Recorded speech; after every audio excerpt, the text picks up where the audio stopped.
ওই দেখ, তুই এবার সরস্বতী পুজোতে কি পরবি রে? আমি তো আমার এই রানী কালারের একটা শাড়ি আছে না, রানী হলুদ, ওইটা তুই পরবো। ওই পিঙ্ক শাড়িটা পরবি? তাহলে আমি কি পরবো রে? আমার কাছে তো কোনো কিছুই নেই। আরে তোর মায়ের একটা শাড়ি আছে না? কোন শাড়িটা? আরে সেই নীলের উপরে কালো কালো স্ট্রাইপ দেওয়া। ও, সেই হ্যাঁ, ব্লু এর উপর কালো কালো ইয়ে করা। হ্যাঁ, সেই শাড়িটাও পরতে পারি, কিন্তু আমার তো হার কানের চুড়ি কিছুই নেই রে। কি করব বলতো?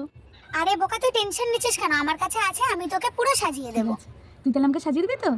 হ্যাঁ রে বাবা, সাজিয়ে দেবো। তাহলে আমি একটা কাজ করবো, সকালবেলা তোর বাড়িতে যাব, সেখানে গিয়ে তুই আমাকে সুন্দর করে সাজিয়ে দিবি, তারপর আমরা একসঙ্গে এখানে চলে আসবো, ঠিক আছে?